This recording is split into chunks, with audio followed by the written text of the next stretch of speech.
इसलिए कर्म से भिन्न आत्मा को देखने वाले व्यवहार नहीं, अनुसरने योग्य नहीं है। देखो उसका अर्थ करते हैं अब टीका का प्रथम शब्द से। व्यवहार नहीं, सब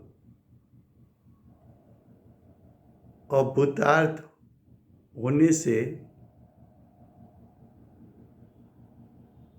अविद्यमान असत्य अभूत अर्थ को प्रकट करता है। पहले इतने का अर्थ। व्यवहार नहीं का अर्थ क्या है कि व्यवहार नहीं का विषय भेद है।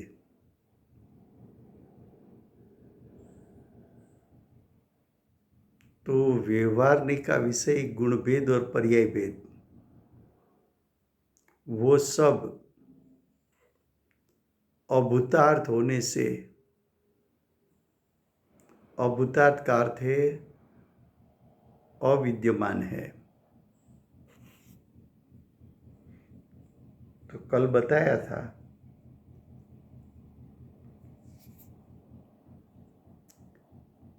कि शुद्ध नहीं से जो आप देखेंगे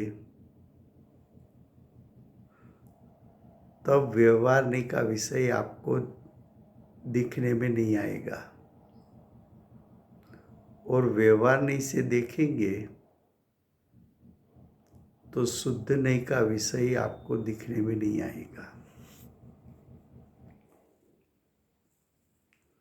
दूसरी बात बताई थी कि शुद्ध नहीं का विषय मुख्य है, व्यवहार नहीं का विषय गौण है।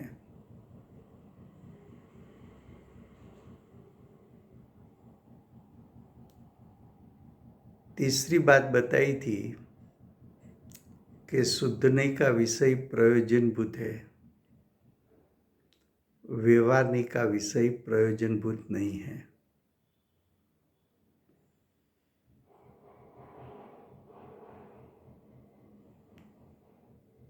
फिर से गुजराती में,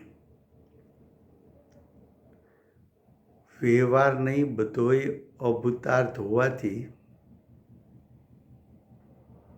अविद्यमान असत्य अभूत अर्थने प्रगट करे छे।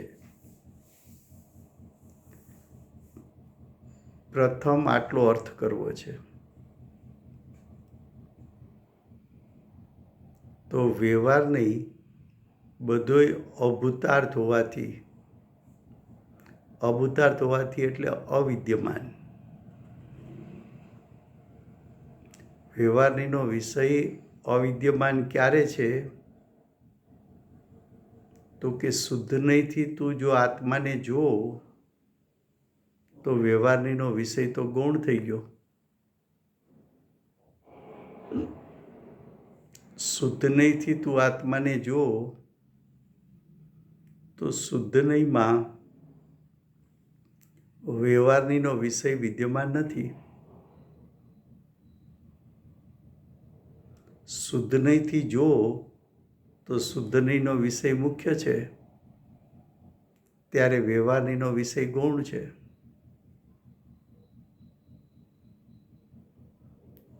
हवे आनो अर्थ कई रीते करवो तो दृष्टांत में एम आप्युं छे अंदर में आगळ वांचता के पाणीए माटीनो संग कर्यो तो पाणी मलिन थयुं, पण ए मलिनता ए पाणीनी पर्यायनी योग्यता छे। पाणीनो स्वभाव मलिन नथी थतो। पाणीनो स्वभाव मलिन नथी थतो। हवे पाणीने जोनारा बे जीव छे, એક જીવ પાણીને મલિન જોવે છે, બીજો જીવ મલિન પાણીમાં પણ પાણી સ્વભાવથી નિર્મળ છે એ દ્રષ્ટિથી જુએ છે, અને ત્રીજો જીવ પ્રયોગ કરીને બતાવે છે કે આ મલિન પાણી છે એમાં નિર્મળ ઔષધિ એટલે ફટકડી, કતકફળ, જો ફટકડી પાણીમાં ફેરવવામાં આવે, નિર્મળ ઔષધિ પાણીમાં ફેરવવામાં આવે તો મલિનતા એટલે કે માટી નીચે બેસી જાય છે અને નિર્મળ પાણી છૂટું પડી જાય છે.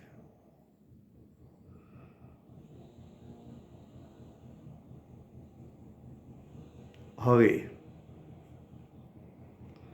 એ દ્રષ્ટાંતમાં મલિન પાણી છે એ વ્યવહારનો વિષય છે. કેમ કે મલિનતા પર્યાયમાં છે અને પર્યાય છે તે વ્યવહારનો વિષય છે.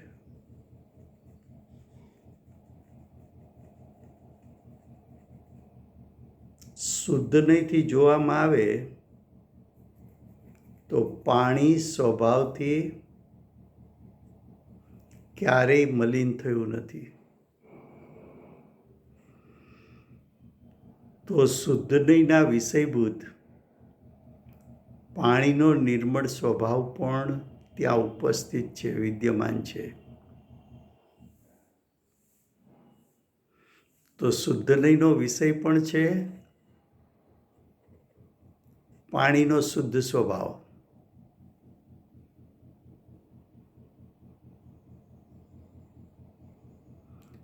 અને પાણીમાં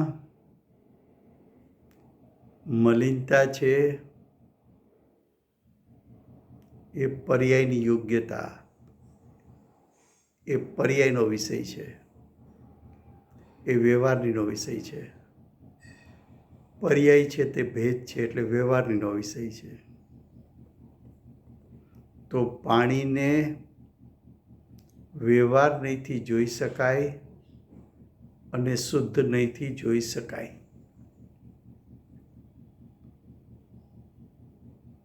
હવે શુદ્ધ નહીંથી પાણીને જોવો ત્યારે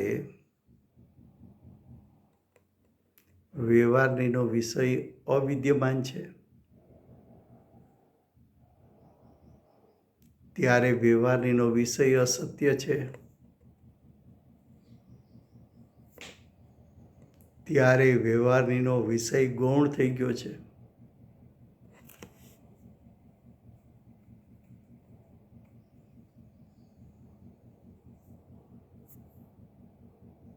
તો તમે શુદ્ધ નહીંથી જોયું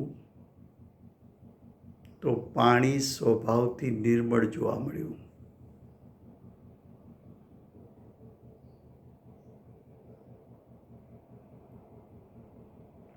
હવે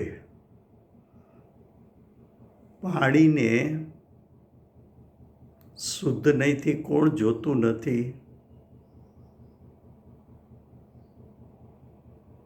તો કે જેને પાણી અને માટી વચ્ચે વિવેક નથી, પાણી અને માટી વચ્ચે સમ્યક જ્ઞાન નથી, પાણી અને માટી વચ્ચે ભેદ જ્ઞાન નથી, એવો જીવ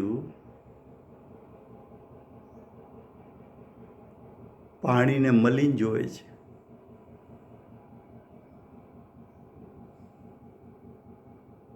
એવો જીવ મલિનતાને મુખ્ય કરે છે.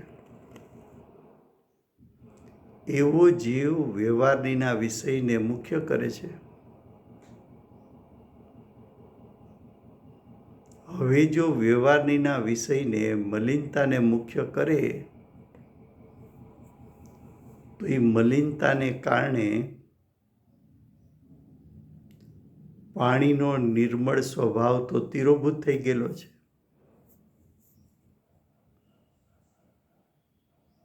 તને તે વ્યવહારનીના વિષયને મુખ્ય કર્યો છે, મલિનતાને મુખ્ય કરી છે, પર્યાયને મુખ્ય કર્યું છે, ભેદને મુખ્ય કર્યું છે. ત્યારે તારી દૃષ્ટિમાં પાણીનો નિર્મળ સ્વભાવ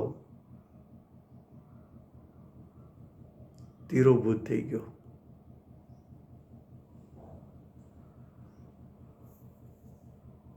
પણ જ્યારે જ્ઞાનીએ કહ્યું કે પાણી સ્વભાવથી નિર્મળ છે,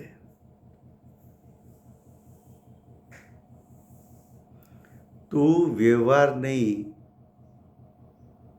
ની આંખને બંધ કરી દે, શુદ્ધ નહીંની આંખ ખોલી નાખ.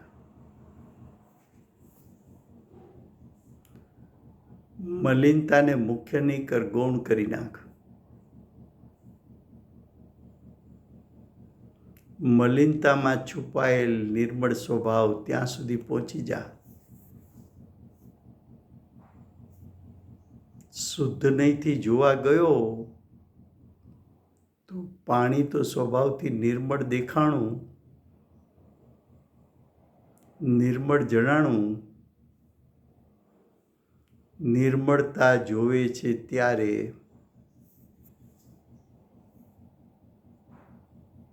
વ્યવહારનીનો વિષય અભૂતાર્થ છે, એટલે કે અવિદ્યમાન છે.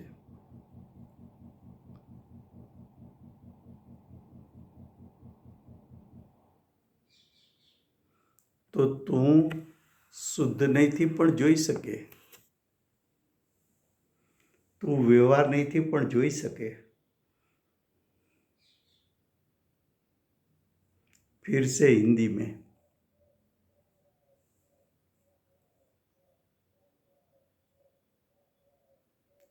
नई का प्रकार दो है, शुद्ध नहीं और व्यवहार नहीं.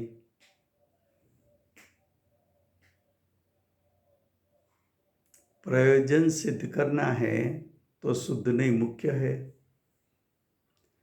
व्यवहार नहीं गौण है.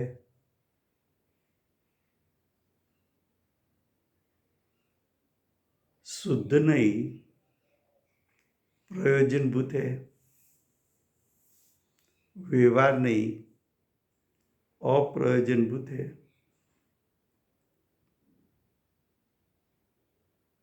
शुद्ध नहीं उपादेय है, व्यवहार नहीं गौण है.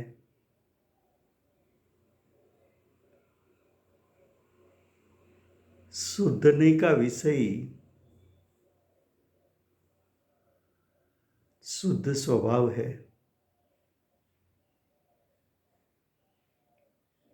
इस गाथा में व्यवहारनी का विषय मलिन पर्याय लिया है.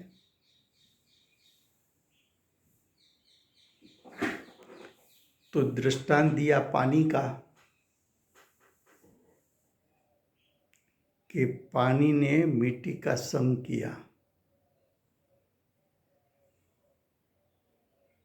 तो पानी की पर्याय में ऐसी योग्यता है कि मलिनता उत्पन्न हो सके. जो मलिनता उत्पन्न हुई उसमें ऐसी ताकत है कि पानी का निर्मल स्वभाव को तिरोभूत कर सके.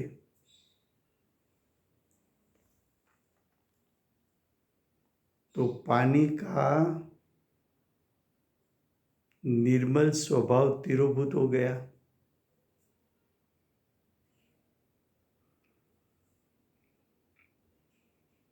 पानी का निर्मल स्वभाव तिरोभूत हुआ है ऐसा कहा, नाश हुआ है ऐसा नहीं कहा।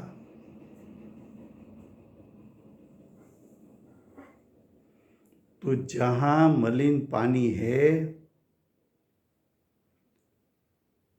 मलिनता के कारण, स्वयं की मलिन पर्याय के कारण निर्मल स्वभाव आच्छादित हो गया।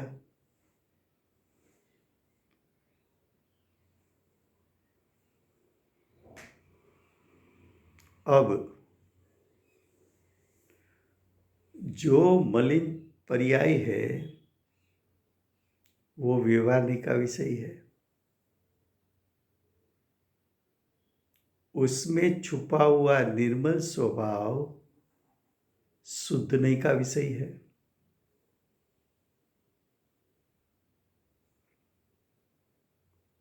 अगर तुम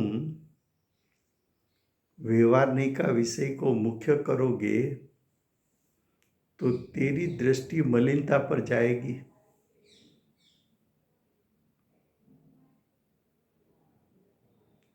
अगर तूने मलिनता को मुख्य कर दिया तो शुद्ध स्वभाव तिरोभूत हो गया, आच्छादित हो गया।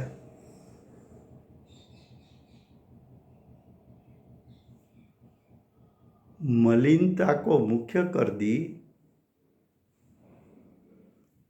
तो शुद्धने का विषयभूत पानी का निर्मल स्वभाव तेरी दृष्टि में नहीं आएगा।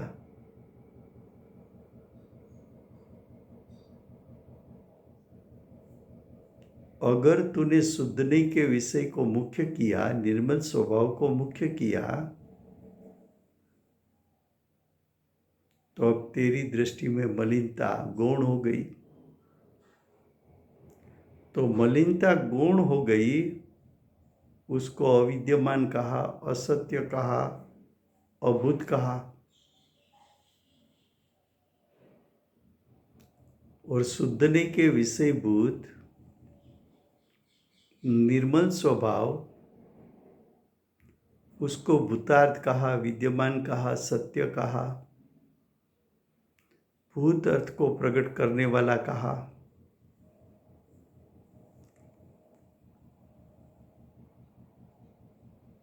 ख्याल में आता है?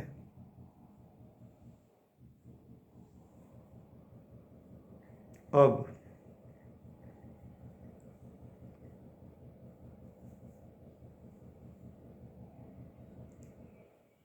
जिसको निर्मल स्वभाव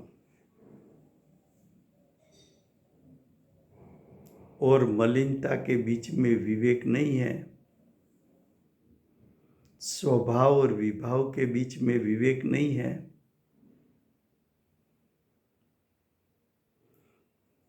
तब विवेकी जन ने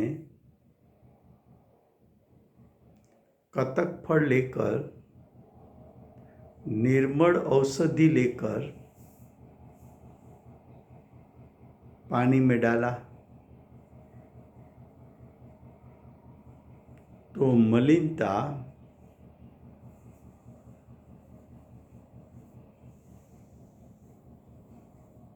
जो मलिनता थी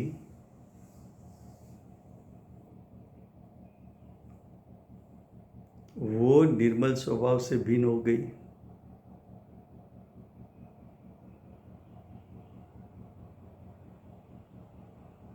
निर्मल औषधि पड़ने के साथ ही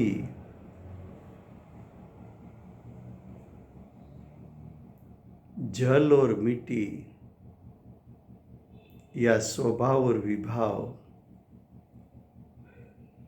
दोनों के बीच में विवेक उत्पन्न हो गया। विवेक उत्पन्न हुआ तो अशुद्धता का त्याग कर दिया, शुद्ध स्वभाव को ग्रहण कर लिया। शुद्ध स्वभाव शुद्धने का विषय है, तो शुद्धने से पानी को देखा जाए तो पानी तो निर्मल स्वभावी है। उस दृष्टि में, शुद्धने की दृष्टि में मलिनता दिखने में नहीं आती, पर्याय का भेद दिखने में नहीं आता।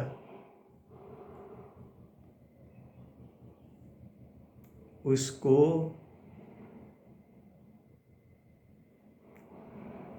पानी का सहज निर्मल स्वभाव अनुभव में आया।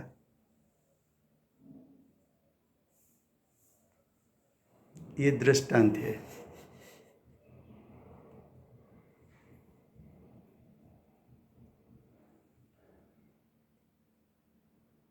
अब सिद्धांत।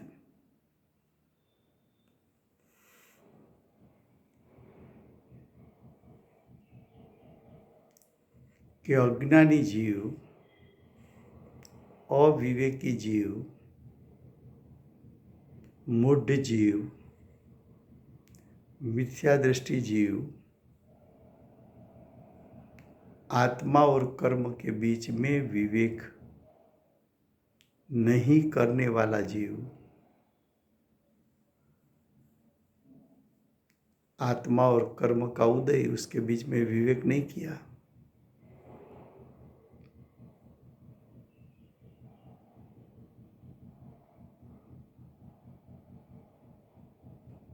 तो अज्ञानी जीव कर्म के उदय में जुड़कर विमोहित हृदय वाला हो जाता है।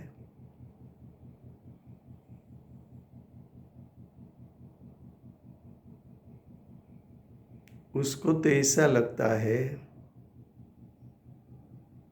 कि आत्मा तो अनेक प्रकार के विभाव भाव कर सकता है,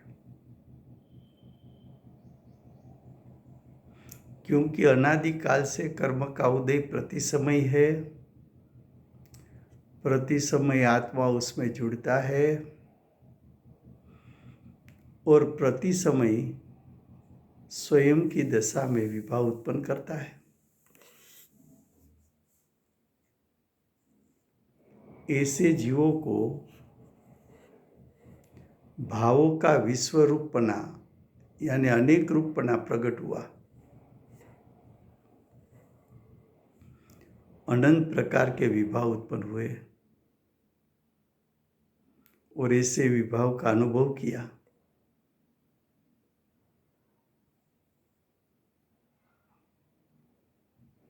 ये बात किसकी हुई? अज्ञानी मिथ्या दृष्टि की।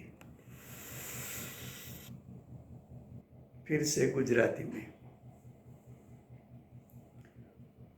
अज्ञानी मिथ्या दृष्टि मूढ़ છે, અવિવેકી છે।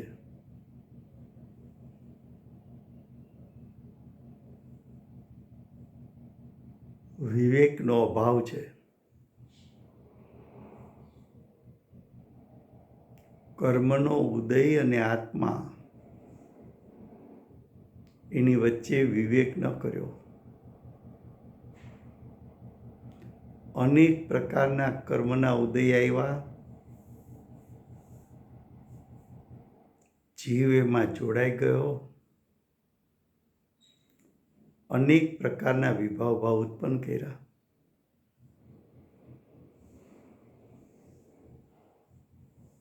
અનેક પ્રકારના વિભાવ ભાવનો અનુભવ કર્યો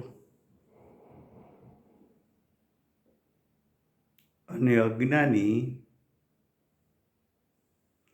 એવું માનવા લાગ્યો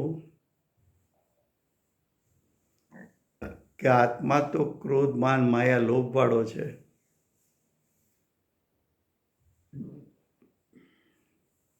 આ વ્રત તપના સ્વભાવ વાળો છે, 5 પ્રકારના પાપ ભાવ વાળો છે, મોહી રાગી દ્વેષી છે, ક્રોધ માન માયા લોભ વાળો છે, હાસ્ય રતિ અરતિ શોક ભય જુગુપ્સા વાળો છે, પુણ્ય પાપ આશ્રવબંધ વાળો છે,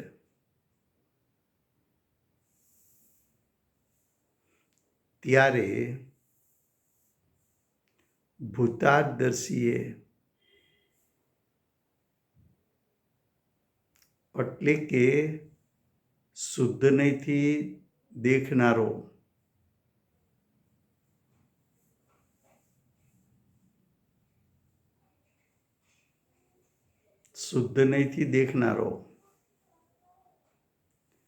પોતાની બુદ્ધિથી નાખેલા શુદ્ધ નહીં અનુસાર હવે કોની વાત કરે છે? ભૂતાદર્શી એટલે જ્ઞાની.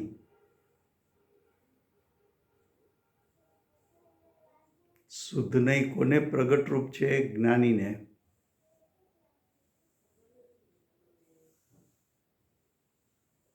જ્ઞાનીએ આત્માનો શુદ્ધ સ્વભાવ અને ઉત્પન્ન થયેલો વિભાવ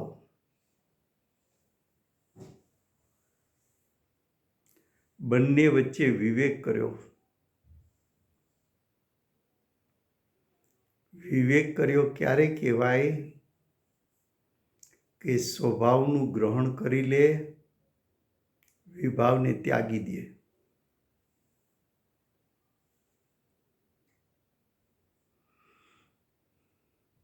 જ્ઞાનીએ શુદ્ધના વિષયભૂત જ્ઞાયક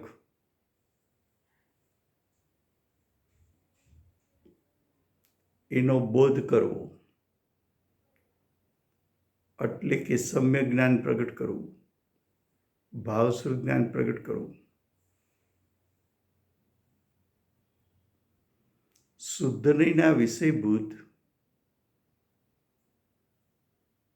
જ્ઞાયકનો શુદ્ધ નહીં અનુસાર બોધ થવા માત્રથી, બોધ એટલે જ્ઞાન થવા માત્રથી આત્મા અને કર્મ વચ્ચે વિવેક ઉત્પન્ન થયો. આત્મા અને કર્મના ઉદય વચ્ચે વિવેક ઉત્પન્ન થયો. આત્મા અને વિભાવ વચ્ચે વિવેક ઉત્પન્ન થયો.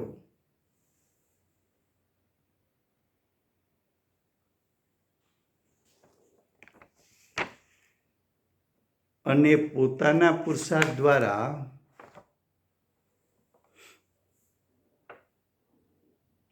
આવિર્ભૂત કરવામાં આવેલા સહજ એક જ્ઞાયક ભાવપણાને લીધે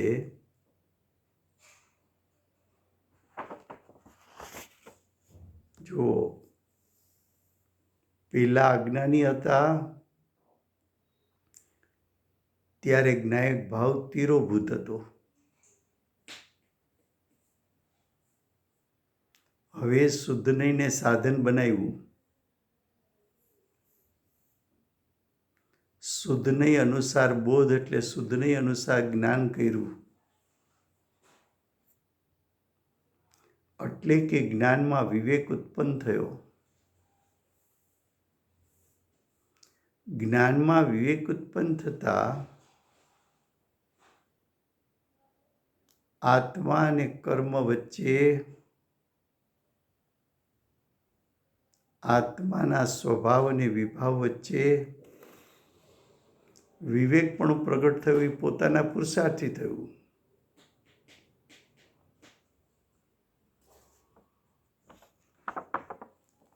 પુરુષાર્થ શું છે? વ્યવહારને ગૌણ કરવો, એનો મહિમા ઘટાડવો અને શુદ્ધના વિષયભૂત આત્માના શુદ્ધ સ્વભાવનો મહિમા કરવો એ વિવેક છે, એ પુરુષાર્થ છે. જે જ્ઞાયક સ્વભાવ તિરોભૂત હતો એને પુરુષાર્થ કરીને આવિર્ભૂત કર્યો.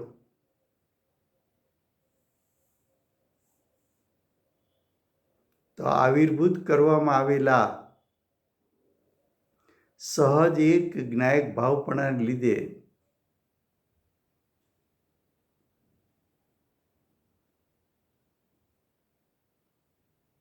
તેને એટલે આત્માને, જેમાં એક જ્ઞાયક ભાવ પ્રકાશમાન છે, જેમાં એટલે શુદ્ધ નહીંમાં.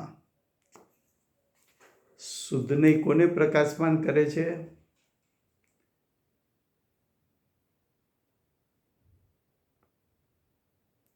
તો કે શુદ્ધ નહીં જ્ઞાયક ભાવને પ્રકાશમાન કરે છે.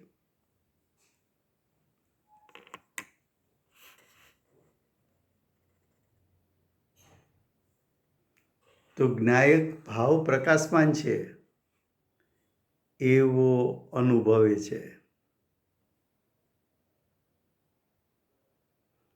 11મી ગાથા જૈન દર્શનનો પ્રાણ છે.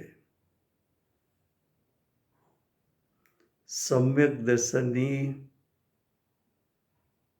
પ્રાપ્તિ કરાવનાર ગાથા છે.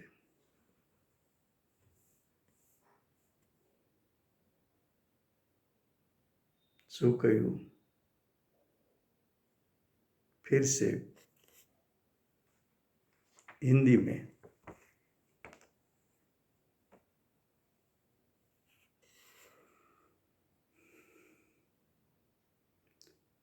जो अज्ञानी मिथ्या दृष्टि है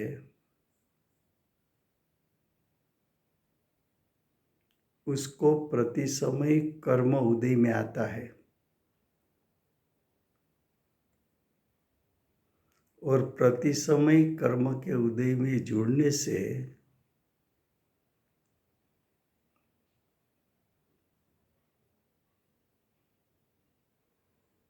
परिणाम में विभाव उत्पन्न होता है. वो विभाव का प्रकार अनेक प्रकार है. कर्म के उदय का प्रकार भी अनेक प्रकार का है. जब तक पानी मिट्टी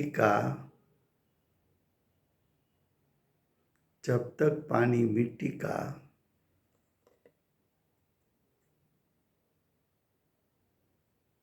संबंध, दोनों के बीच में जो संबंध है वो छूटेगा नहीं, तब तक तो पानी मलिन रहेगा. लेकिन मलिनता उत्पन्न होना वो पर्याय की योग्यता है. स्वभाव मलिन नहीं हो सकता. मलिनता स्वभाव में प्रवेश नहीं हो सकता. मलिनता का,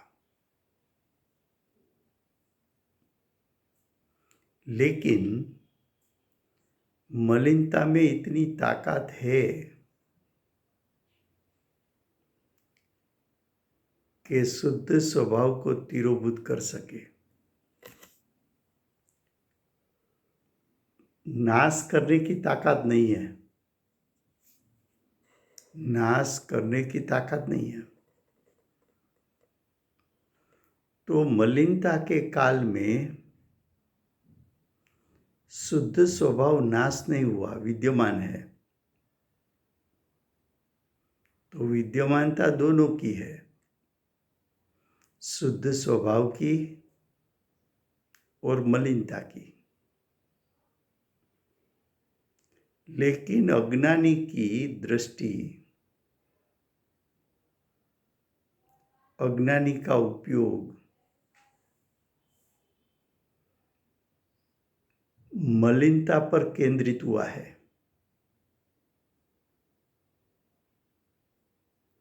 मलिनता को कभी भी अज्ञानी ने गौण करके शुद्ध स्वभाव को देखा नहीं है. अज्ञानी को मलिनता की महिमा है, इसलिए वहां रुक गया. वही मलिनता में शुद्ध स्वभाव विद्यमान हो सकता है, ऐसा अज्ञानी ने कभी सोचा नहीं.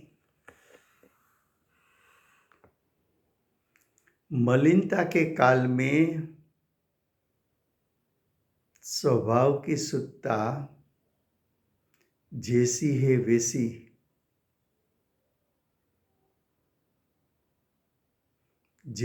वैसी विद्यमान है।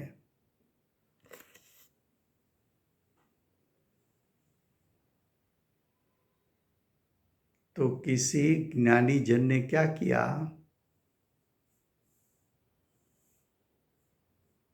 कि विवेक से, कतक फल से, निर्मल औषधि से, निर्मल औषधि डाली पानी में, मलिनता और निर्मल स्वभाव को भिन्न बताया। उसी प्रकार विवेकी ज्ञान ने, सम्यक ज्ञान ने एक तरफ आत्म स्वभाव शुद्ध, दूसरी तरफ पर्याय की योग्यता के कारण उत्पन्न हुई मलिनता, तो शुद्ध स्वभाव और मलिनता के बीच में ज्ञानी ने विवेकपना किया। जब विवेकपना उत्पन्न हुआ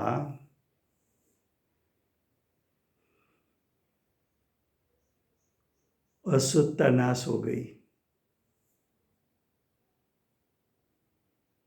विवेकपना उत्पन्न हुआ,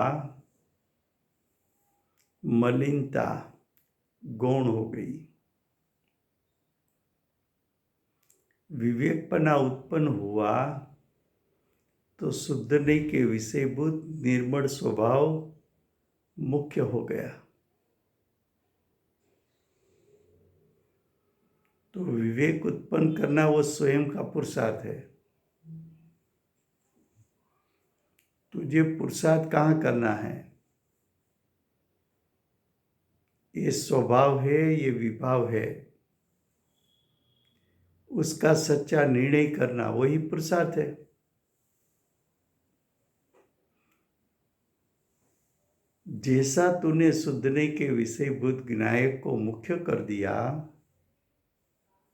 उसी समय सम्यक दर्शन, सम्यक ज्ञान और आंशिक सम्यक चारित्र प्रकट हो गया।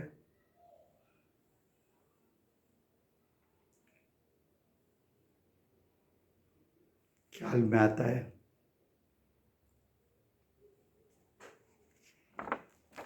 अब देखो आगे।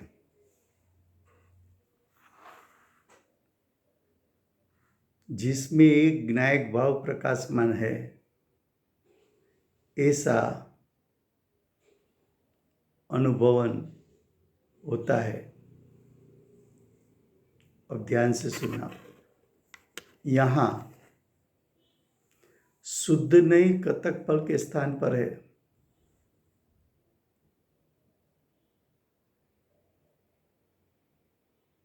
इसलिए जिसने शुद्धने का आश्रय किया है वो ही सम्यक अवलोकन करने से सम्यक दृष्टि है। तो उसका अर्थ ये हुआ कि शुद्धने को जिसने ग्रहण किया वो सम्यक दृष्टि है।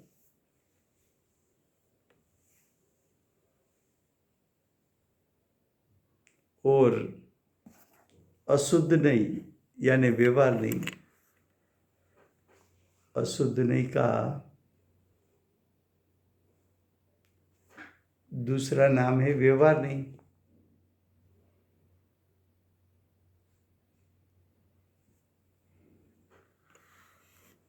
जो व्यवहार नहीं का सर्वथा आश्रय करेंगे वो सम्यक दृष्टि नहीं है। इसलिए कर्म से भिन्न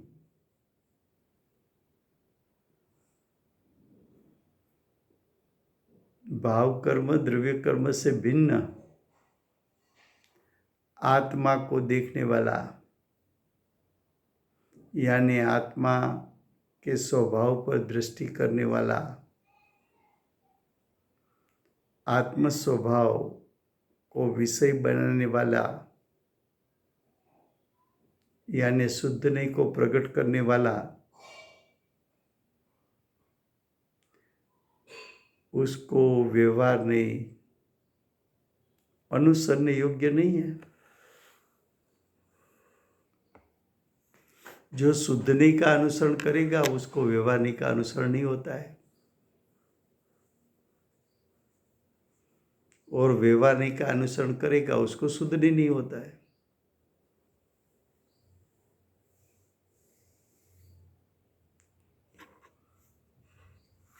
फिर से गुजराती में,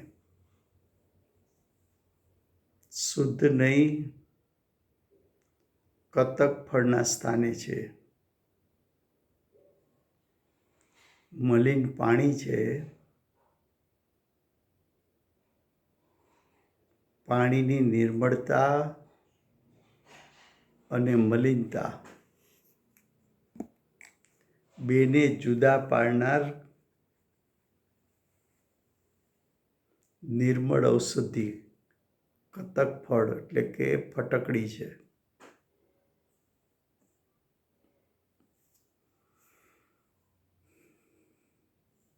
એવી રીતે આત્માનો શુદ્ધ સ્વભાવ એ આત્માની દશામાં ઉત્પન્ન થયેલો વિભાવ એને જુદું પાડનાર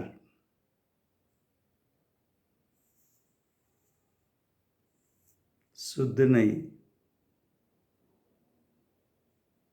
એ બેને જુદું પાડનાર સમ્યક જ્ઞાન છે, એ બેને જુદું જાણનાર વિવેકી જ્ઞાન છે।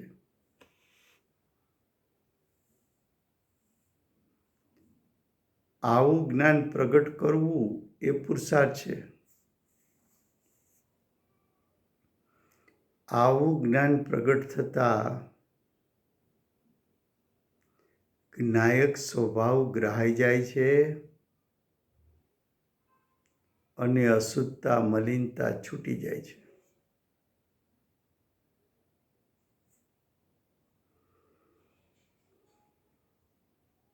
મલિનતા છે એક સમયની,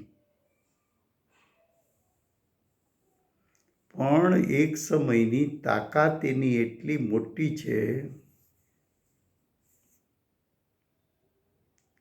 કે ત્રિકાળ પરિપૂર્ણ શુદ્ધ જ્ઞાયક સ્વભાવને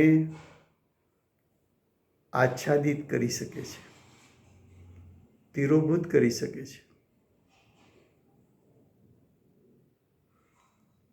સામે સમજ શિખરનો પહાડ હોય પણ આંખ આડું પાંદડું કોઈ મૂકી દે તો એક પાંદડું ક્યાં અને સમજ શિખરનો પહાડ ક્યાં? પણ એક પાંદડું સમજ શિખરના પહાડને જોવા દેતું નથી, આચ્છાદિત કરી દે છે। એક સમયની મલિનતા જ્ઞાયક શુદ્ધ સ્વભાવ પરિપૂર્ણ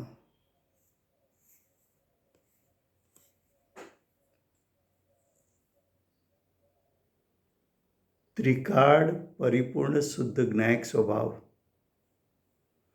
એને તિરોભૂત કરી શકે છે।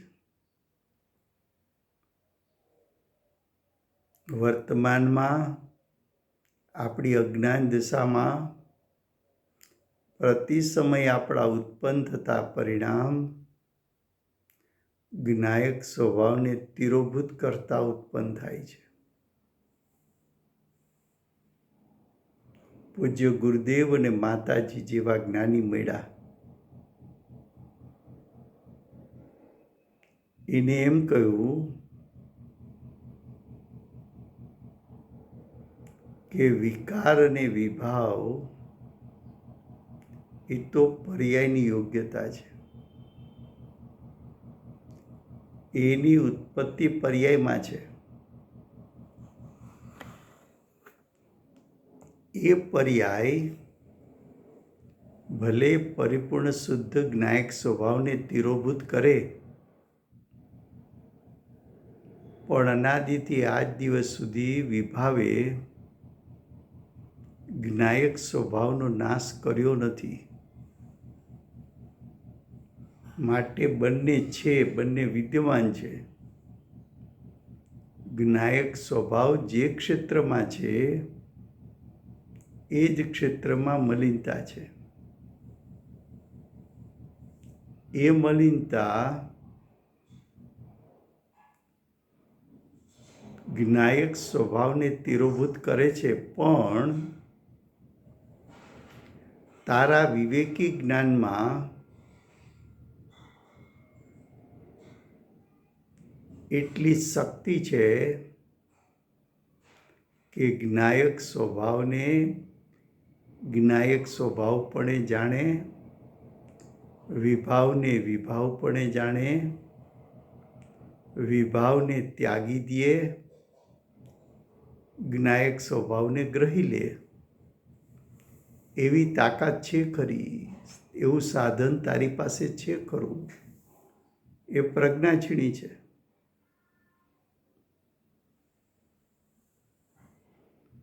એ તારો પુરુષાર્થ છે.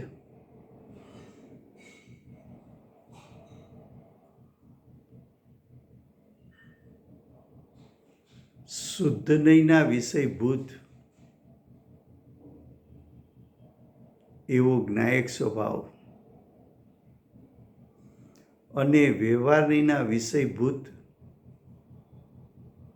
તારી દશામાં પ્રગટેલી અશુદ્ધતા, મોહ, રાગ, દ્વેષ એ વ્યવહારનીનો વિષય.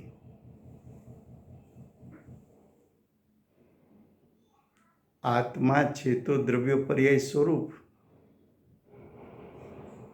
ત્રણેય કાળ દ્રવ્ય પર્યાય સ્વરૂપ છે. ત્રણેય કાળ તારો આત્મા પરિણમતો છે. ત્રણેય કાળ જ્ઞાયક સ્વભાવ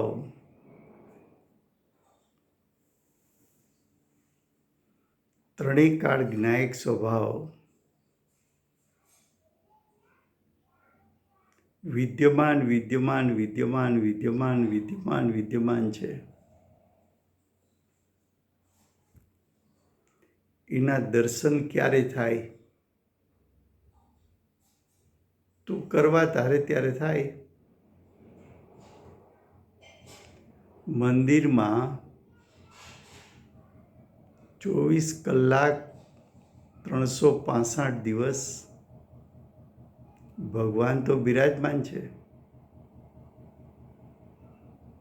તું જ્યારે દર્શન કરવા જા ત્યારે થાય.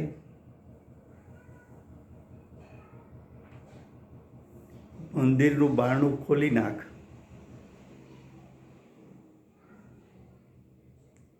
વિભાવને ગૌણ કરી દે. વિભાવનું બારણું ખોલી નાખ. તો પાછળ સ્વભાવ છે એ વિભાવમાં છુપાયેલો સ્વભાવ છે. વિભાવ પર્યાય છે. પર્યાય વ્યવહાર નહીંનો વિષય છે. વ્યવહારનીનો વિષય પર્યાય, વિભાવરૂપ પર્યાય ગૌણ કરવા જેવી છે. એને ગૌણ કર.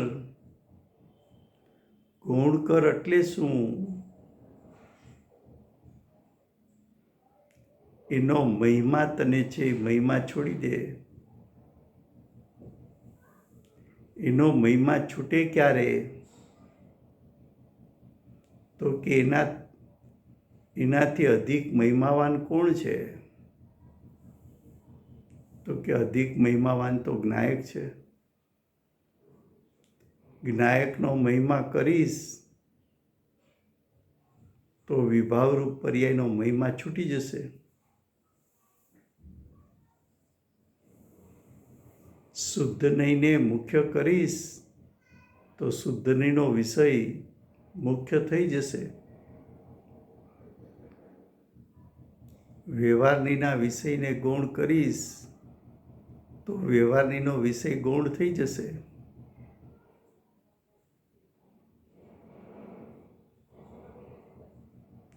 એમાં તારો પુરુષાર્થ જોઈએ. પુરુષાર્થ એટલે તારો વિવેક જોઈએ. સ્વભાવનું સ્વરૂપ શું, વિભાવનું સ્વરૂપ શું?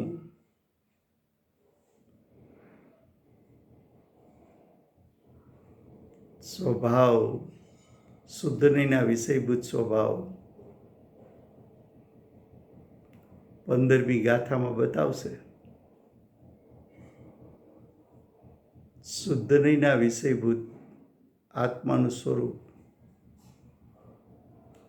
અસ્પૃષ્ટ, અબદ્ધ, નિયત,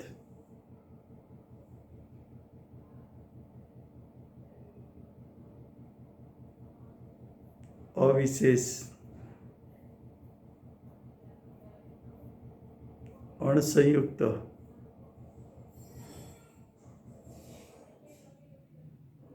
જ્ઞાયક છે કેવો, દ્રવ્ય કર્મને સ્પર્શો નથી એવો,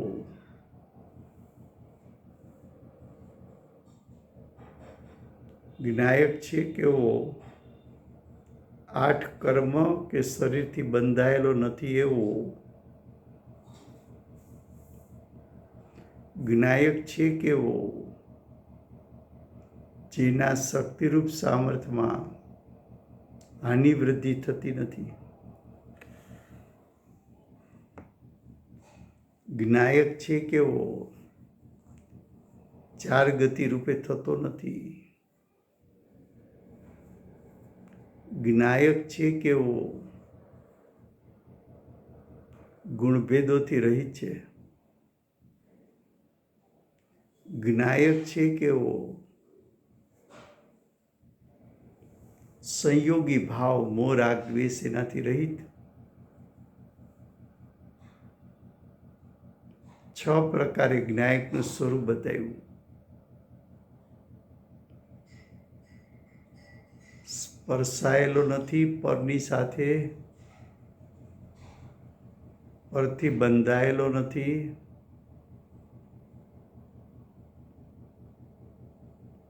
ચાર ગતિ રૂપે થયો નથી, હાનિ વૃદ્ધિ રૂપે થયો નથી, ગુણભેદ રૂપે થયો નથી,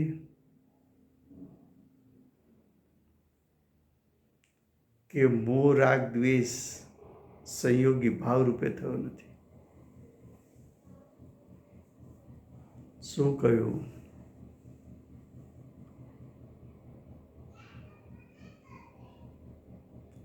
नहीं दो है, शुद्ध नहीं, व्यवहार नहीं. शुद्ध नहीं का विषय जो ज्ञायक स्वभाव है वो तीनों काल विद्यमान है.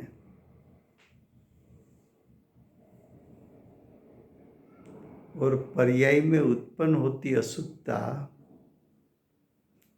एक एक समय के लिए विद्यमान है.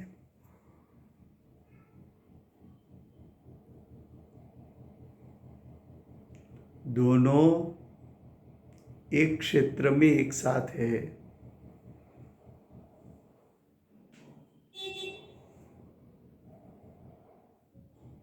उसमें जो शुद्ध स्वभाव है वो शुद्ध नहीं का विषय, और पर्याय में ऐसी योग्यता है कि पर का संग करे तो मलिनता उत्पन्न हो सके. वो मलिनता पर्याय में उत्पन्न होती है, उसकी योग्यता है.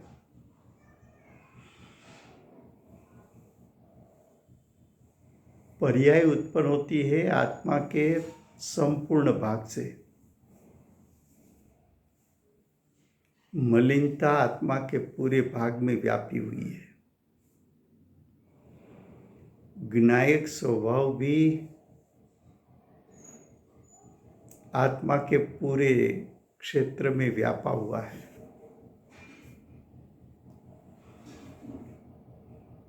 जितना क्षेत्र ज्ञायक स्वभाव का, इतना क्षेत्र पर्याय की मलिनता का। मलिनता की एक समय की भी ताकत है, उसका स्वीकार करना पड़ेगा। वो मलिनता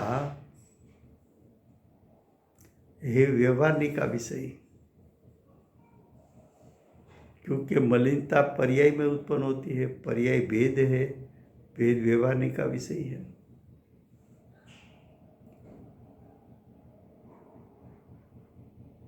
मलिनता की अज्ञानी को उसकी महिमा है। हम सभी को पुण्य पाप आश्रव बंध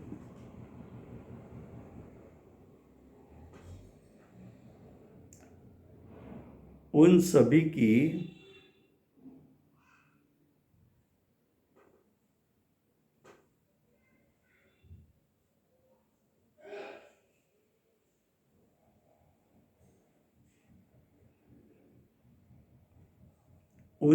की हमें महिमा है।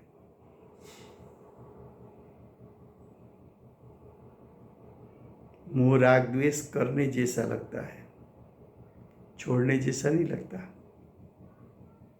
छोड़ने जैसा लगा होता तो आज तक छूट गया होता।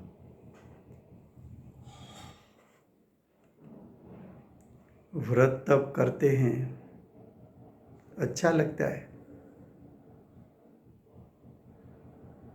और दूसरे मुमुक्षु भी कहते हैं आपसे तो बहुत तप हो सकता है। हे शुभ भाव, शुभ भाव मलिनता है। मलिनता उसको अच्छी लगती है। शुभ भाव ज्ञायक स्वभाव को तिरोभूत करने वाला भाव। जो ज्ञायक स्वभाव को तिरोभूत करता है, उसकी तुझे रुचि है तो वो छूटेगा कैसे? व्यवहारने का जो विषय है मलिनता, उसकी महिमा है तो दृष्टि तो वहीं रहेगी तेरी।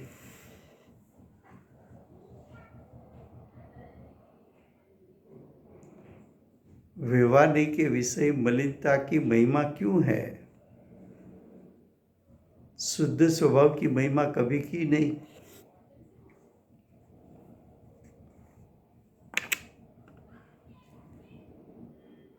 शुद्ध स्वभाव की महिमा के लिए उसका चिंतन मनन नहीं किया, उसका परिचय नहीं किया। मेरा ज्ञायक एकत्व विभक्त, मेरे स्वभाव के साथ उसका एकत्व, परद्रव्य और विभाव से विभक्त, ऐसा ज्ञायक स्वरूप का चिंतन मनन नहीं किया।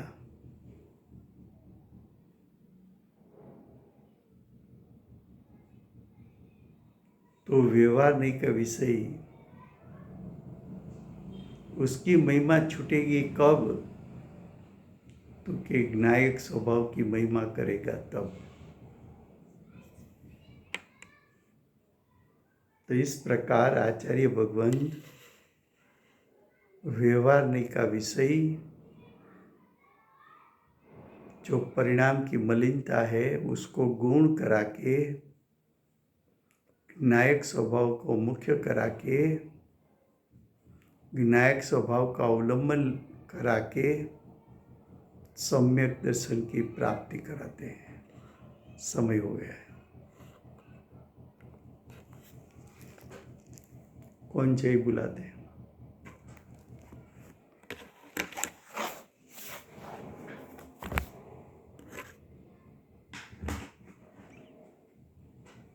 हाँ।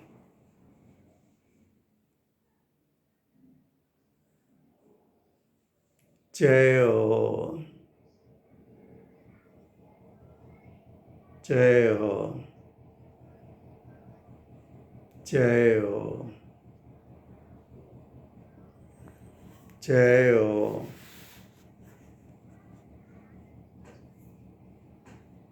जय हो, जय हो,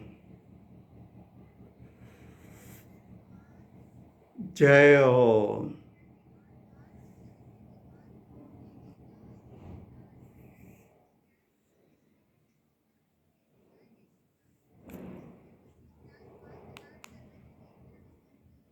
जय हो,